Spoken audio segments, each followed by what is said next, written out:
Okay, so even though this is not the last case of our season, this is the last recording we're doing for season 4, Outline of a Murder. Lena, go ahead and introduce yourself. Mom, make sure you give her plenty of time to get everything off her chest or she gets fussy. Hi, I'm Elena.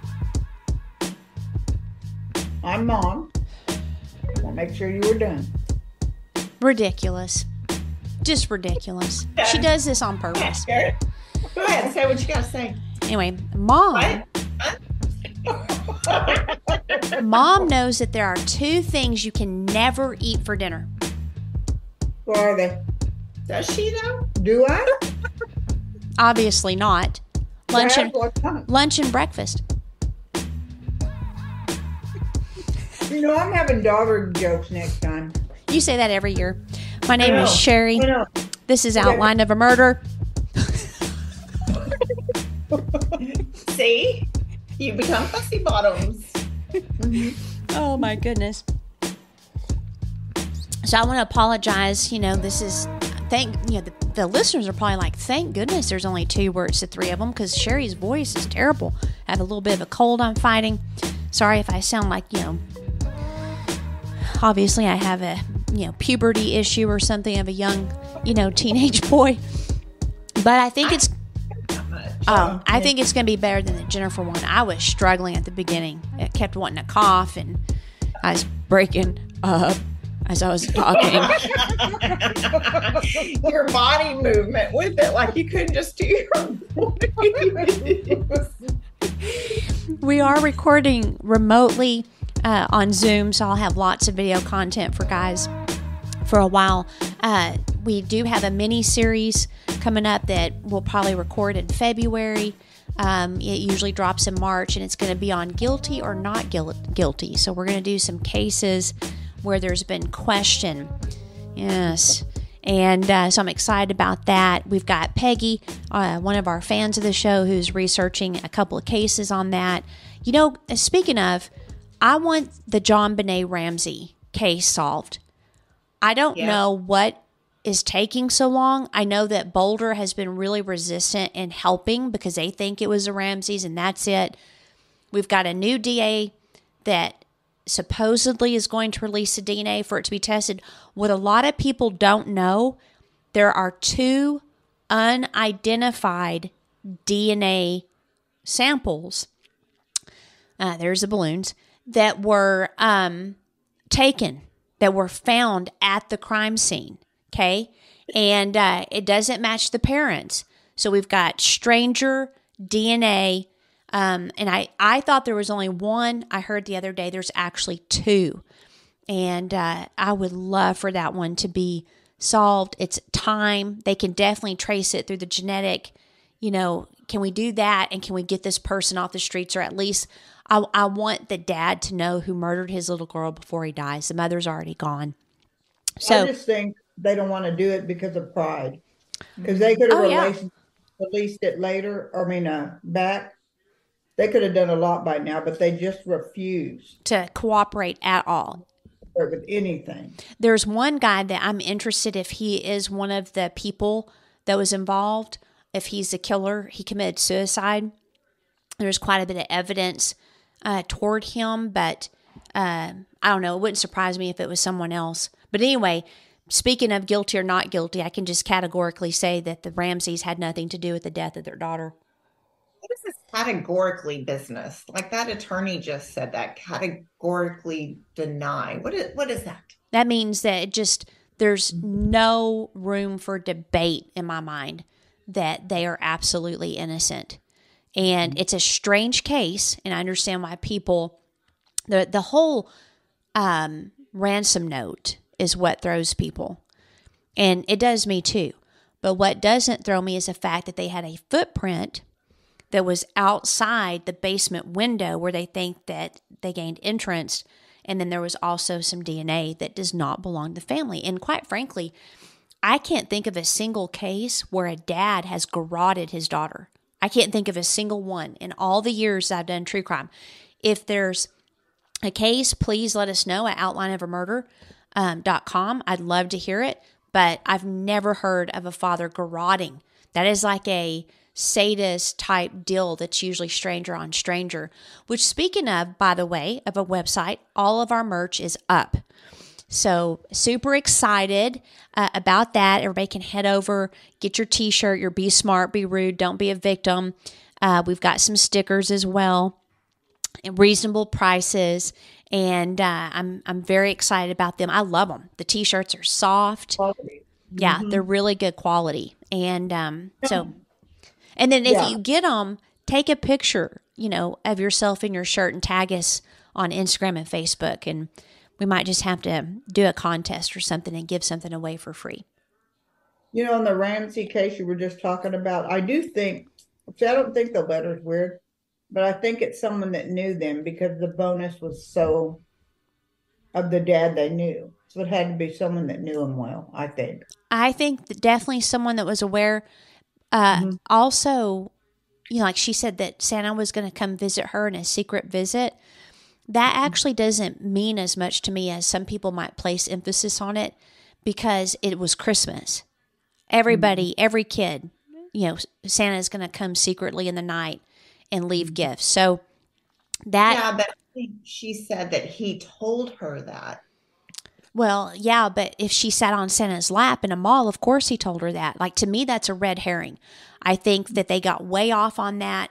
I think it was a stranger on stranger, or, like Mom said, someone that knew something about the Ramseys and had a vendetta against them, and they pounced. I think whoever it was obsessed with that little girl, and hated John Ramsey possibly. So it'll be interesting. It wouldn't surprise me if it was a Santa that showed up and that actually was something that was, that needed to be looked at closer.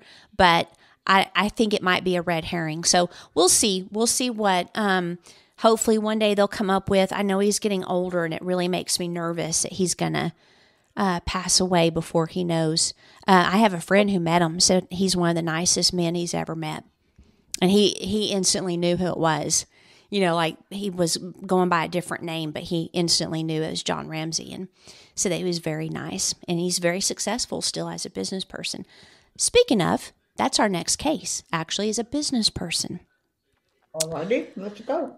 This situation makes the O.J. Simpson case pale in comparison. Okay? I find that'll be hard to believe. I have to see proof. In fact, I just want to warn everybody from the start, it's going to make you mad. What occurs is going to make you mad, because it's not just one injustice, it's one after the other. And it's the Cullen Davis case in Fort Worth, Texas, which was a true crime of the century. And unfortunately, I feel that the victims, especially a teenage girl and a larger than life man, have been overshadowed by the personalities in this case, including Cullen Davis's, and the legalities. So what I'm going to do is I'm going to outline the people that are involved in the case like I would a play. Elena, is there something going on? Are y'all being attacked? Is there a crime? Huh? Heat just came on. I said it was really loud. Ah. That's a big cup.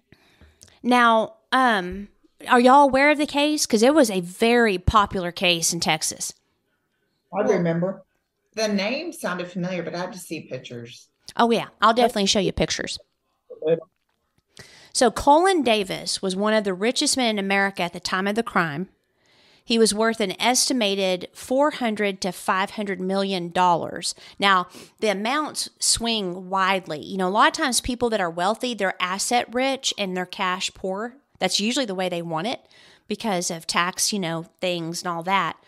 His dad was an oil tycoon, Kenneth W. Stinky Davis. I'm not sure I'd want that name. And then his mother was Alice May Bound. Cullen was born in Fort Worth in 1933, and then in 1958, Stinky founded Ken Davis Industries International, the world's largest oil supply company at the time. Stinky was straight-laced and a strict father who believed in hard work and modest living. Cullen went to Arlington Heights High School, and both he and his brother attended Texas A&M University. It's rumored that his father sent him there because, quote, it was the hardest and the cheapest place he could think of. So you kind of get a picture of this family dynamic already.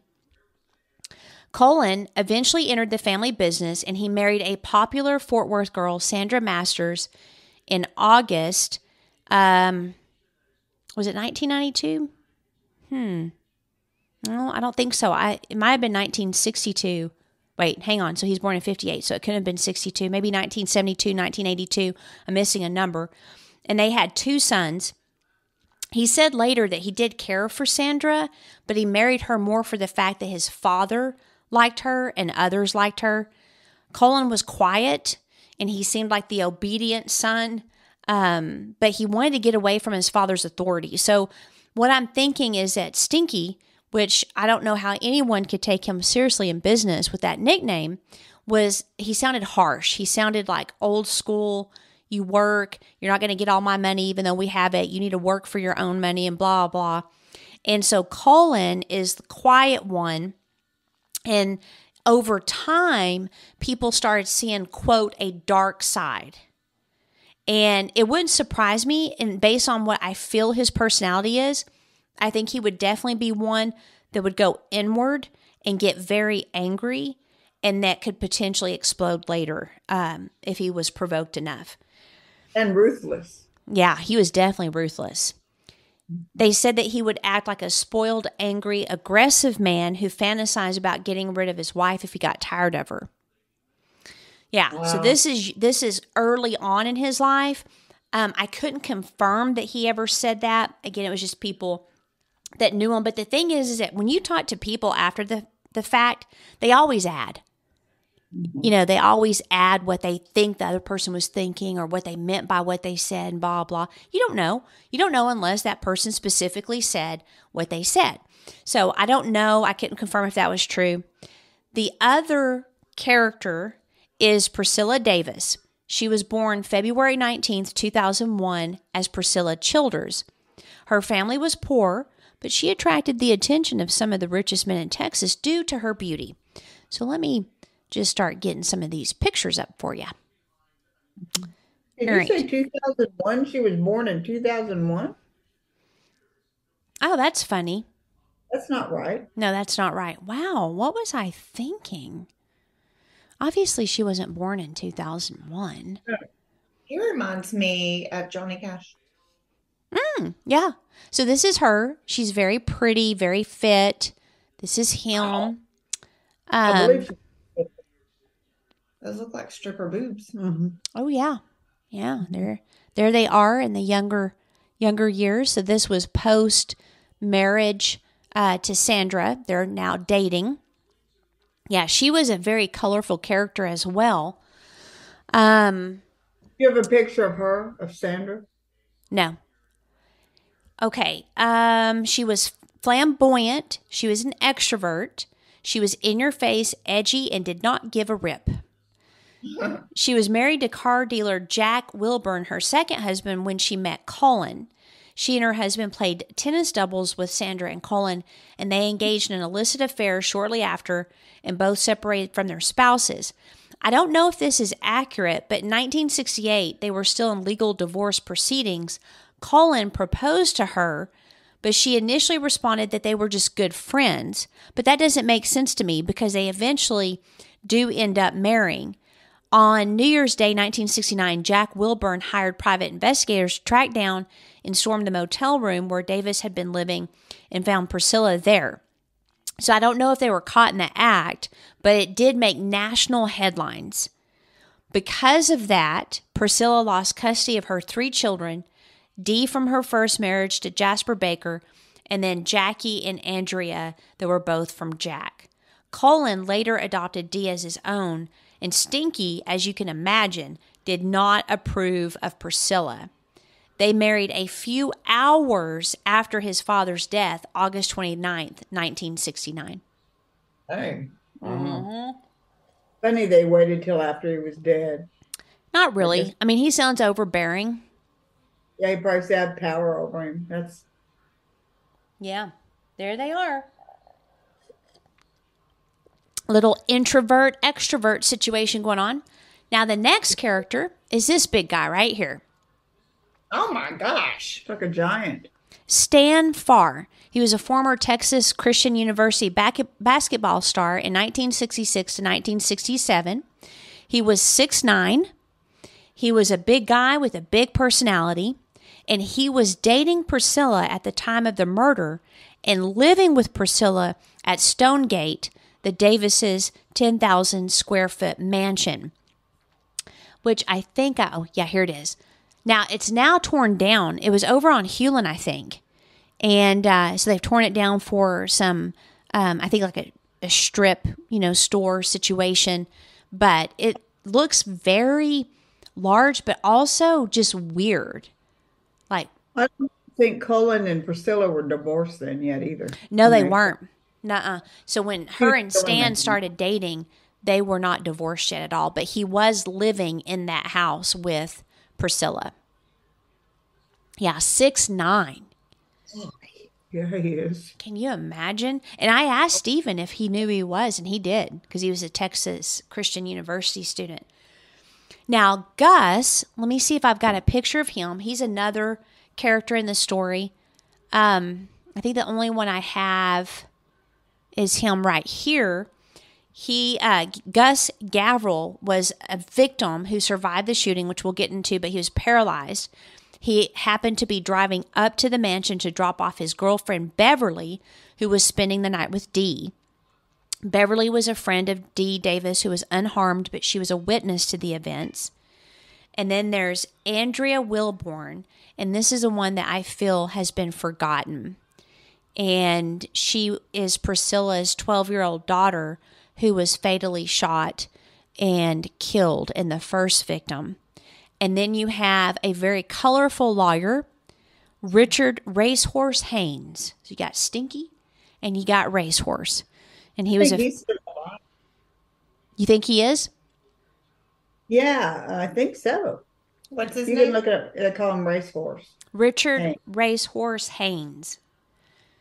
Yeah, he was a famous defense lawyer who defended plastic surgeon John Hill, who was accused of murdering his wife, Joan Robinson Hill, the daughter of Houston oil millionaire Ash Robinson.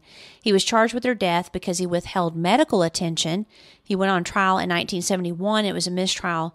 But before he could be tried again, he was shot to death at the door of his River Oaks mansion. The hitman, ex-con Bobby Wayne Vandiver, was then shot by police in Longview before he was tried. There were rumors that her dad had worked with Lila Paulus and Marcia McKittrick to kill Dr. Hill Robinson because he was convinced that he had killed his daughter and pressured the prosecutors to indict him, but there was no evidence and they wouldn't do it. So it's definitely a case maybe to dive into later, but did you find out if he's still alive? Of course, Haynes had a lot of high-profile cases. Is he still alive? No, he died a couple weeks after his birthday in 2017. Oh, okay. April 28th. And then there was another lawyer, Phil Burleson. That was the other defense attorney, and he defended Jack Ruby, who shot Lee Harvey Oswald. Okay, so these are the main characters. Now let's get into the crime.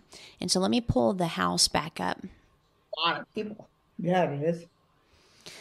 Okay, so after Cullen's dad died, like I said, and they end up getting married for hours, but it was like Cullen was unmasked and let loose from a prison. And any base nature or out of control behavior that was subdued by his dad was going to show up, and with a vengeance. He went on a worldwide spending spree. He emptied galleries of antiques, paintings, and other art objects. He built Stonegate Mansion in 1972. He spent $6 million on the huge estate that was described as looking like a municipal building from the outside. On the inside, it was pompously furnished, and Cullen had spent years collecting in addition to his recent spree. It was rumored that wild parties filled with drugs and sex orgies were taking place. Priscilla loved showing off her good looks and body. She underwent breast augmentation surgery. of which, I don't have any problem. I'm not judging, after she married Cullen, and she loved wearing exotic and revealing clothes. She also had a diamond necklace that said "rich bitch." Priscilla Wow. Priscilla seemed to be another object for Cullen to display, and I'm sure she felt mutual benefit from the marriage.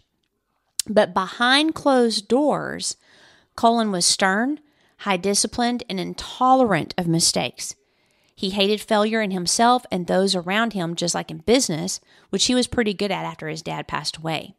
They seemed to get along well despite his harshness in the beginning, and she seemed to adore him, and he gave her lots of gifts. But once they moved into Stonegate, Davis's dark side came out even more and aggressively. He was physically abusive toward Priscilla and Dee. One night, when Dee was 13, she forgot to lock the back door, which a lot of teenagers do. Cullen discovered it, woke up to scold her, and punched her in the nose. Priscilla ran to defend her daughter when Cullen grabbed a kitten that one of them was holding and slammed it on the floor and killed it. A year later, he slapped Dee again, and then she ran away from home. So by the summer of 1974, after about 2 years of repeated abuse and 911 calls that did nothing, Priscilla filed for divorce. So he's obviously got anger issues. His violence is escalating. And so over the next several months, they hardly saw each other at all. And I'm not sure how it happened, but Priscilla was given Stonegate to live in by a judge, Joe Edison. And that must have burned Cullen to no end because he loved that house. He was obsessed with Stonegate. He considered it one of his greatest achievements. She also... I think that house, so when she was in it, it was just temporary until the divorce was over. Mm-hmm. Because I remember watching it on news, what she did, what he did. I mean, in the house, it's crazy. Yeah. And she also got all the furnishings in there while she lived there. The Lincoln Continental Mark IV, I have no idea what that is, monthly support payments that kept going up as the divorce continued, and got custody of Dee. The judge also put a restraining order prohibiting Cullen from going to the mansion and ordered their assets to be frozen until they agreed on a settlement. So you can just picture, you've got Cullen Davis, who is violent and likes control. He has no control. His ex, soon-to-be ex, is living in his house, using his furnishings, driving his car, and he can't even step foot on the property. And his money's frozen. Yeah. That would make me insane, crazy. What this meant for his business is that Cullen couldn't do any business deals without the divorce court's permission. Ooh. Yeah. Ooh. Yeah. I mean, I don't know why the judge did that. I mean, if he was afraid that Cullen would hide energy or money or siphon it, maybe, but where you have to go and get permission for every business deal, you're not going to be able to do any business deal. Mm-hmm. And your reputation will get ruined. Yeah. So on top of that, Cullen and his brother were having troubles. His younger brother, Bill, filed a lawsuit against Cullen saying that his older brothers, Cullen and the other, were manipulating stocks and colluding together to rule him out, plus Cullen's extravagant spending was jeopardizing the company. The suit was eventually settled out of court, but there was a rift between the brothers, and Kenneth reprimanded Cullen for the divorce dragging out because they're partners in the business. So you can imagine how frustrating it was for them. Now, both Cullen and Priscilla started dating different people. So let me pull up the picture. Now, we know that Priscilla started dating, this is her with her daughter, started dating the basketball player, and then Cullen started dating this lady. Her name is Karen Master. And then, like I said, Priscilla was with Stan. Is she the one that had the son? The son? I thought it was her. and she had a deaf son. And I used to see her every now and then in one of my stores because he liked the hamburgers there on Beverly Drive in Fort Worth. And I Maybe. think, yeah, I have no idea. I don't. very nice, very nice. She seemed like she was really nice. Some say that Karen looked and dressed like Priscilla, but I don't think so. I mean, it looks like she's dressed very conservatively compared to Priscilla here. Which, a bikini top. Yeah. Now, by the summer of 1976, Priscilla invited Stan to move in with her at Stonegate, and that took Cullen's rage to a whole new level.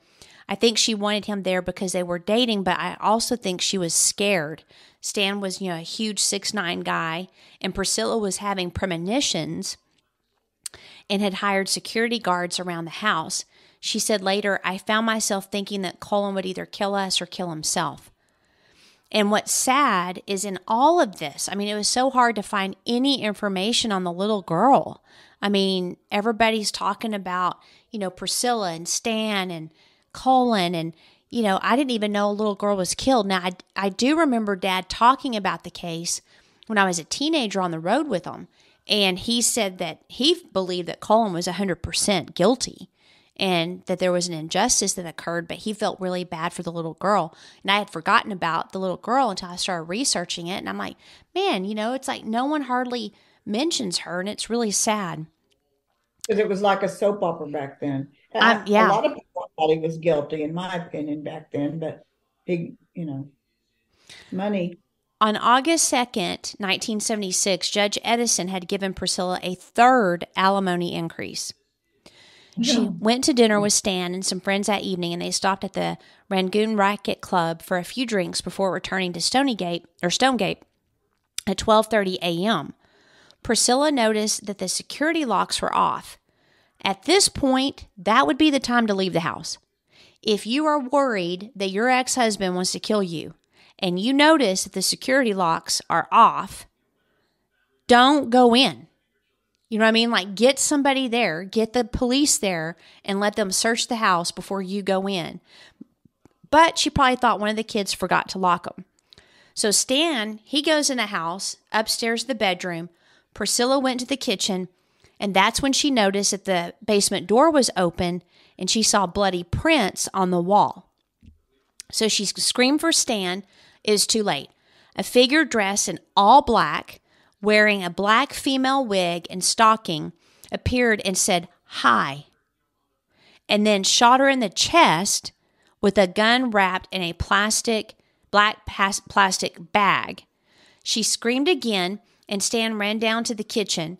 He briefly struggled with the intruder, but was shot 4 times, 2 shots after he was already down. Now, this is surprising to me because he's such a big guy, and the fact that he wasn't able to get the gun away from him. But this is Priscilla during some of the trial of Cullen Davis. And, she's still in a wheelchair at this point. Stan, again, that huge guy wasn't able to save himself. And he ended up dying. This is him being put into the ambulance. And then after that, okay, so Priscilla sees her boyfriend executed. She takes off running, and the intruder was trying to drag Stan's body away. He grabbed her, and she said that at this point she recognized it was Cullen. She told law enforcement that she said, "Cullen, I love you. I never loved anyone else. Why are you doing this?" It appears that he paused long enough for her to break free and run. So he followed her, and she said, "Please stop a minute." He then said, come on," while trying to pick her up. She shouted, and then he returned to the house. So it sounds like they're kind of like outside. Maybe they're struggling to get outside. She ran outside for help, and right when she runs out, a car's pulling up, and it was Gus, this guy that's on the gurney here, that was dropping off his girlfriend Beverly to stay the night with Dee. Now, Dee had actually changed her plans and hadn't let Beverly know that she wasn't there. The shooter shot once at Gavril, hitting him and paralyzing him for life, and then Beverly ran away and was unharmed. Priscilla finally reached the neighbors who called for help, and then the police arrived at the scene and they found one more body, and it was little Priscilla, or little Andrea. She had been shot in the chest, lying in the basement. She was home after returning from a Bible study. That's cold-blooded, boy. Yeah. Cold job. And all the witnesses identified Cullen as a shooter, all of them that were still alive. So he was arrested within hours of the attack, and he was at police headquarters, pretty quickly.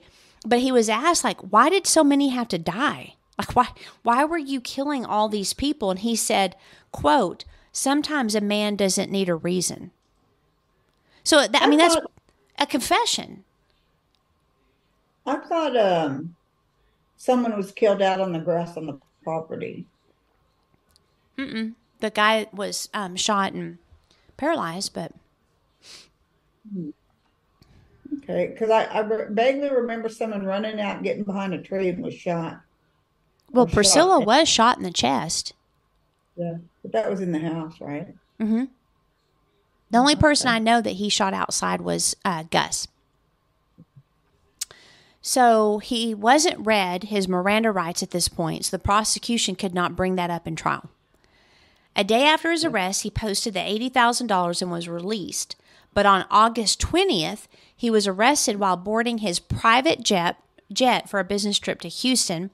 He didn't have any luggage or a passport, but prosecutors felt that he could change his flight plans after takeoff, and the jet had enough fuel to fly 2,500 miles. He might have been going to Houston for the business trip and planned on returning, but the fact that he could just think he could do whatever he wanted shows the pride that this dude had. I actually think he probably would have gone back to Fort Worth because he's that arrogant.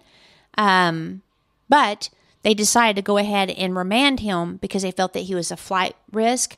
And then they charged him with capital murder for Andrea, and he was held without bail. And that's when he hired Racehorse Haynes and Phil Burleson as defense attorneys. Now, this was surprising to me. Before the trial began, and I'm wondering if you remember this, because you said it seemed like people are against him, but from what I read, public opinion was actually for him. He was rich, a local celebrity, he had prestige. Some baked cookies for him while he was in prison. I think some maybe thought they could get some financial benefit later.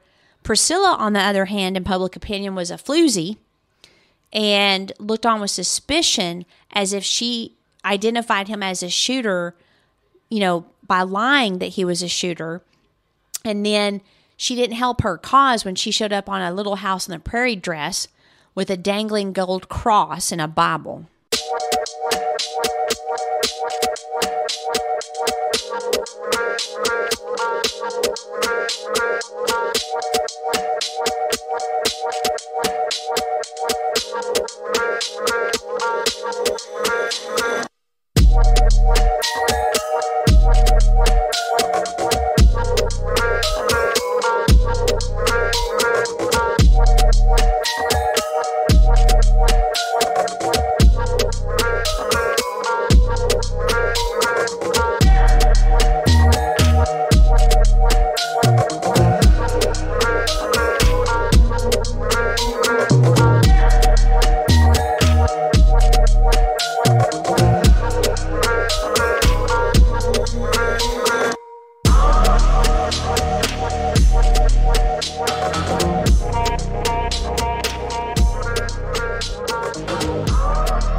Yeah, people hated her. I remember that. And they liked him, and he knew lawyers and judges, and poor me, it wasn't me.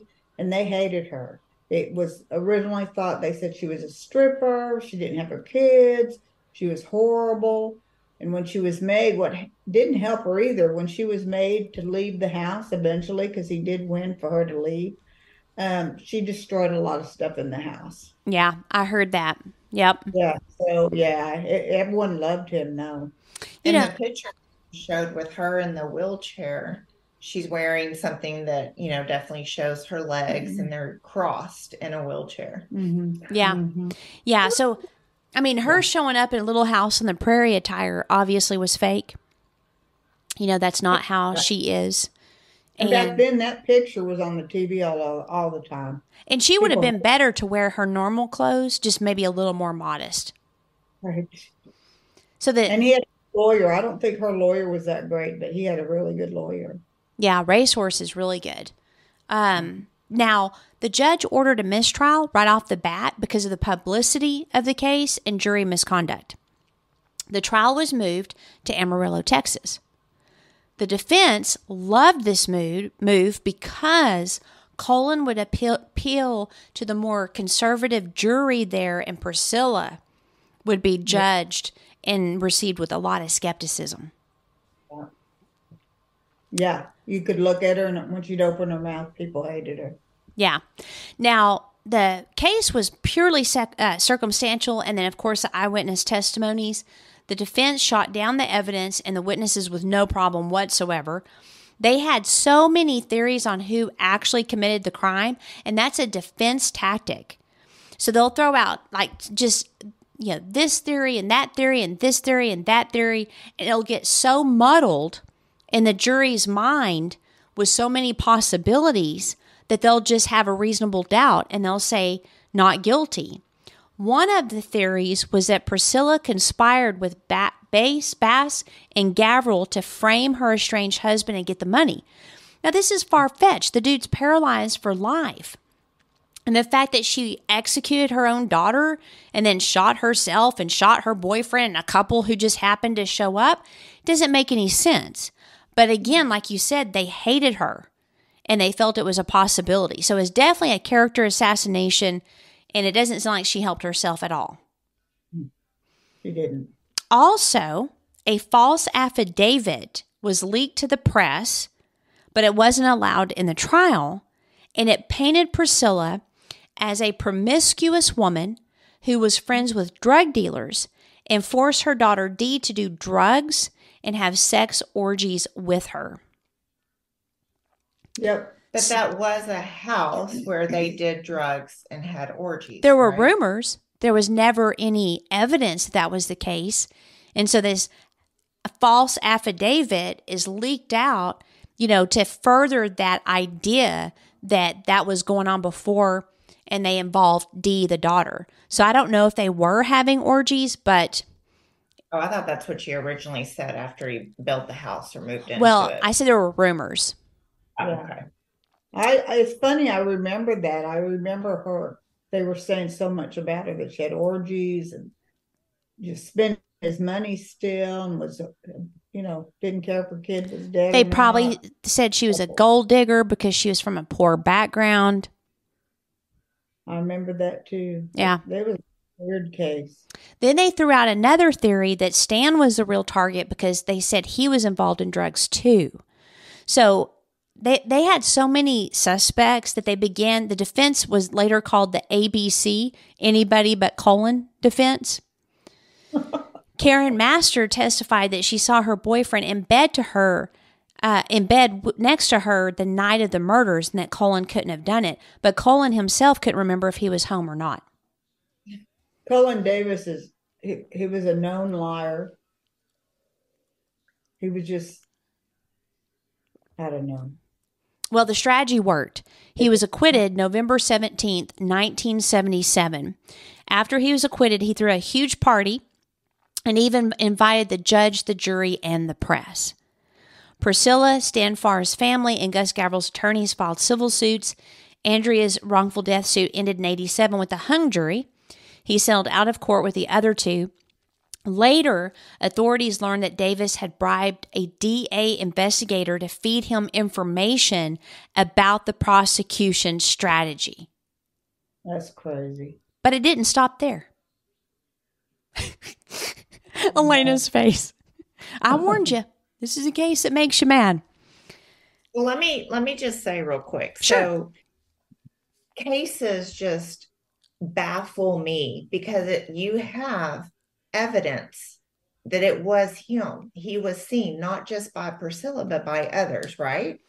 Well, here's the thing. Yes, Gus says that it was him. Priscilla said that when she started fighting with him, she realized it was him. Eyewitness testimony is very unreliable. No, I get that. But my point was going to be like, you have that potential. You see these people, there's several. But then the other case that we just did, there's not one person that actually saw him. Right. It's baffling to me. Of course, we had cameras and things like that on the photo, situation where they could track him with, cell phone and all of that as well. Back then, they didn't have this, but I have to say, I believe he got off because of the character assassination of Priscilla and that no one liked her. Yeah. But the evidence was weak. They did not present a gun. They never found the wig. They never found the clothes. You've got the girlfriend saying he was with her, in spite of Cullen saying he doesn't know if he was home or not. It really was a weak case, and it's almost like they rushed to trial. And it was I'm sure there was a lot of pressure because of the, all of the press around it. And so I wish they would have slowed down and maybe gotten more evidence to support, because I'm not sure that I would have trusted the eyewitness reports. But Cullen, plus he was a millionaire. He had money to pay people off. Do you think back then the persona was that millionaires just don't kill people? Like, do you think that might have been part of the thoughts as well? He knew a lot of people. I know he knew one of the judges, but he had a lot of power. I could see that, people thinking that. Yeah. Yeah. And it worked when everyone was destroying Priscilla. So Cullen, he was probably like an altar boy. They had pictures of him in the after the trial and stuff, and he was grinning and he was just so arrogant, and then he went on to get married to Karen, and then Priscilla led a quiet life, and we'll get into that. It wasn't quite as quiet as you say, but this is him with Racehorse, and then this is him, I believe, after the verdict, and then this is him later, which we'll get into. Okay, Tarrant County DA Tim Curry decided not to immediately go after Cullen for the murder of Stan Farr, the attempted murder of Priscilla and Gavril, which I think part of it was they needed evidence, like the gun, the fibers, and the wig. But in the 70s, it would have been harder to do that. They didn't have cameras, DNA, and they relied heavily on the eyewitness ID. In August of 1978, their divorce was still not finalized, and he was growing more and more frustrated. Davis had acquired a new company and hired a guy named David McCrory, the PI who provided the defense team with the false affidavit on Priscilla that wasn't allowed in court but was leaked to the press. He was hired as an assistant to the company president. Davis asked McCrory to arrange the murders of 15 people, including the judge over his divorce case, his wife, and 2 witnesses that implicated him in the mansion murders, Beverly Bass and Gus Gavril. McCrory went to the FBI. They created a sting to catch Davis on tape and red-handed by discussing the hit and exchanging money for it. On August 18th, they fitted McCrory with a wire, gave him a photograph of Judge Edson lying in a trunk of a car wearing a ketchup-soaked T-shirt. They also gave McCrory the judge's ID cards as proof he was dead. McCrory got on tape, and he said, "I got Judge Edson dead for you," and Cullen said, "Good," and then gave him an envelope of $25,000. McCrory said, "I'll get the rest of them dead for you. You want a bunch of people dead, right?" And Cullen said, "All right," and then he was arrested after the meeting. Okay, so now we have a second trial. That's a weird response. I wonder if he was catching on to say, all right. That's what I'm thinking. Mm-hmm.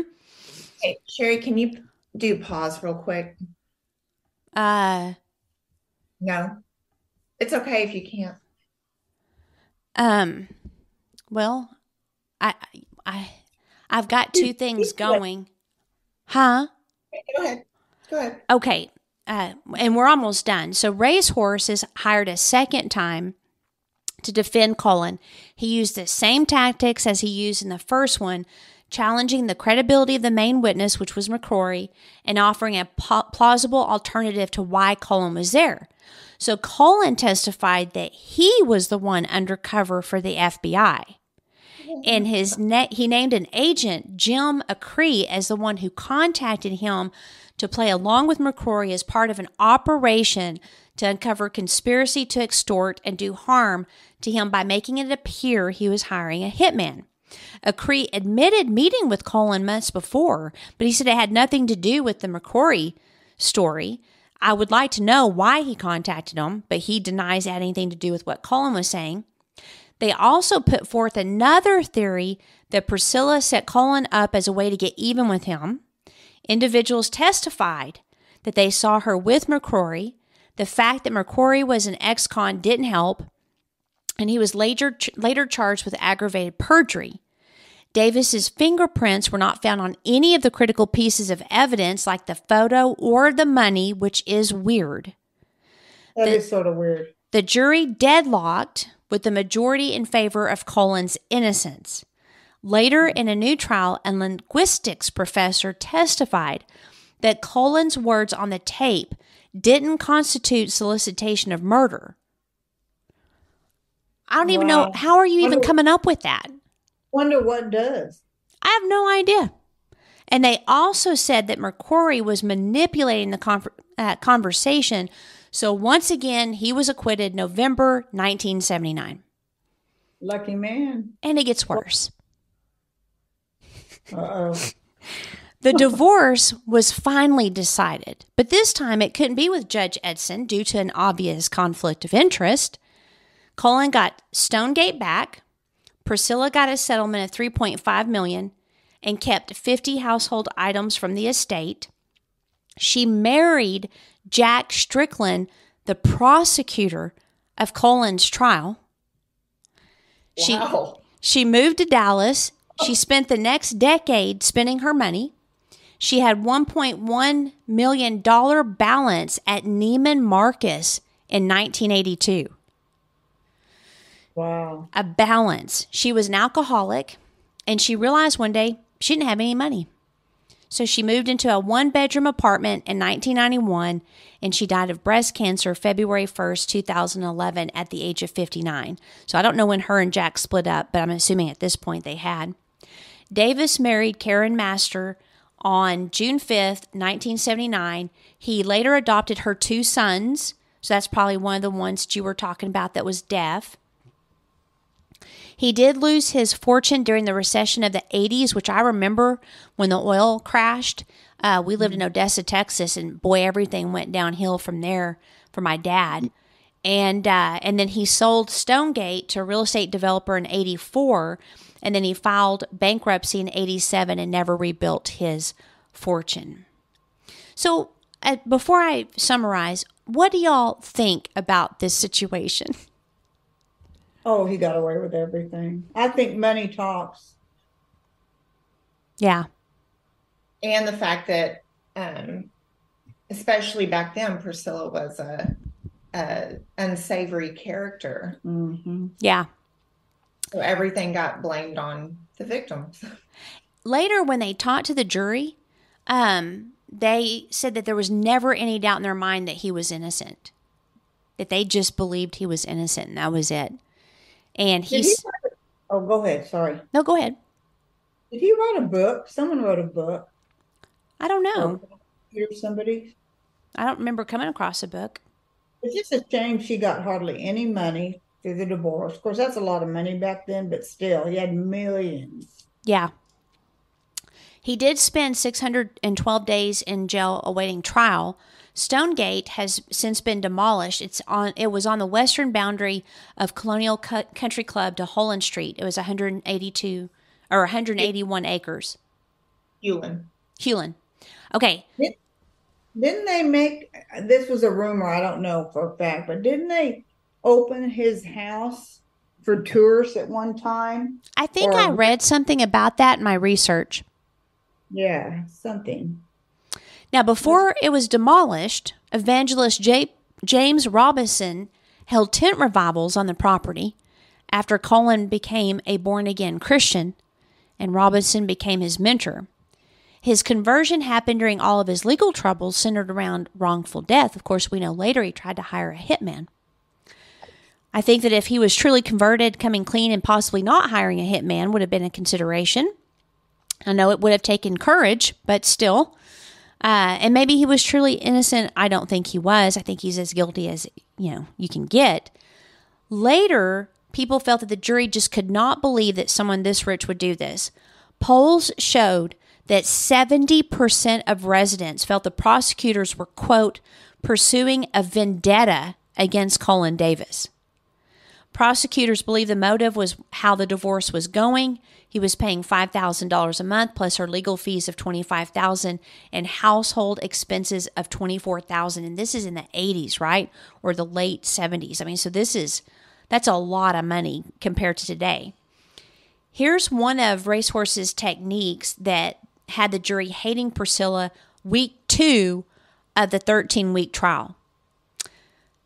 And this is a quote. Sometimes he did it with props, like the famous photograph of Priscilla and W.T. Ruffner, the one where T-Man posed naked except for a Christmas stocking covering his genitals. Though the picture was never admitted into evidence, the jury was able to see it quite clearly since Racehorse had printed it on nearly transparent paper. And sometimes he did it with wondrous phrasing, the innuendo clinging to his lips like feathers. The Ruffner scenario was largely designed to convince the jury that Priscilla, the two-worlder, the Queen Bee, enticed her daughter Dee and other teenage girls into drug and sex orgies with disreputable men twice their age, many of them convicted drug dealers.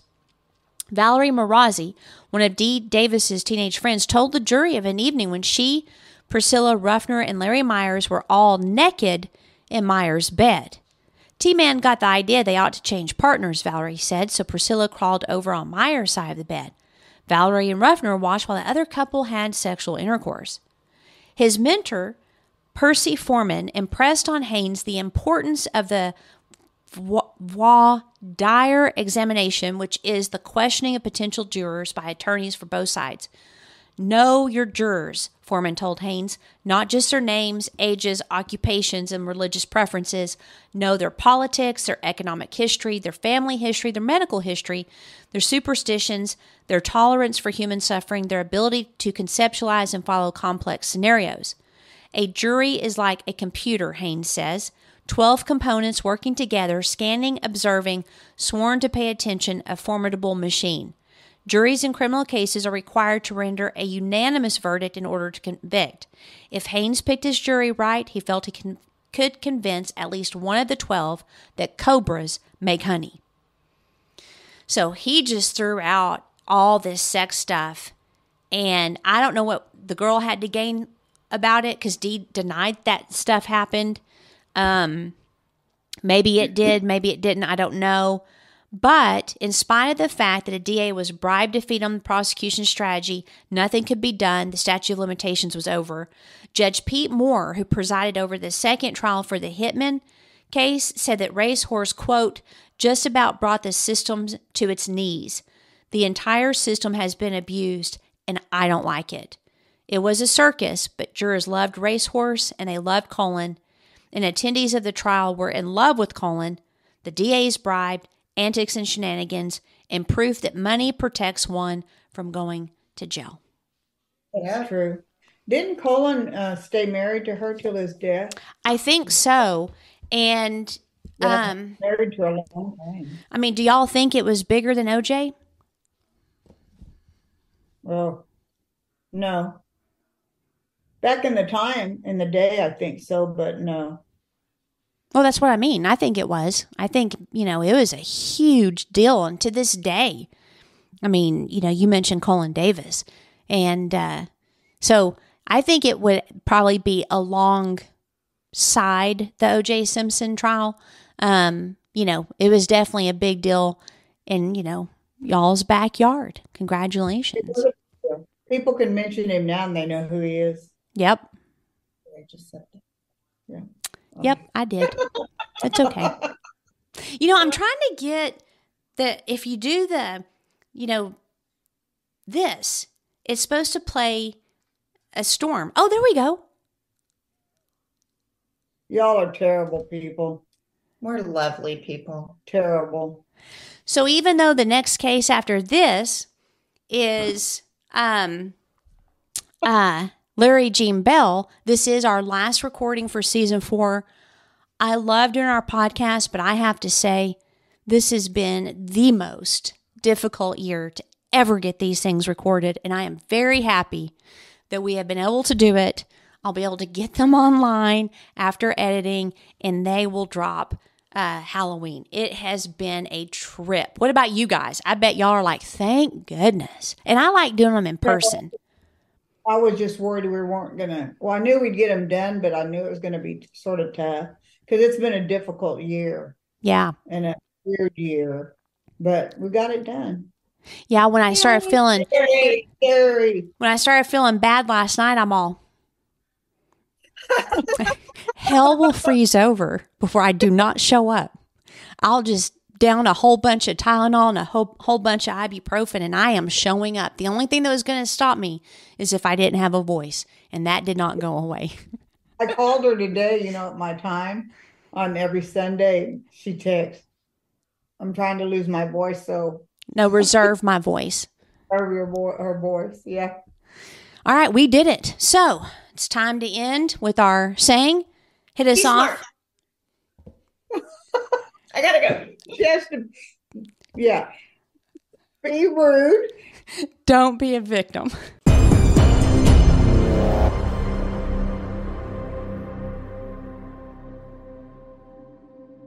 Outline of a Murder is a Mr. Joseph production. What do you think, Joseph?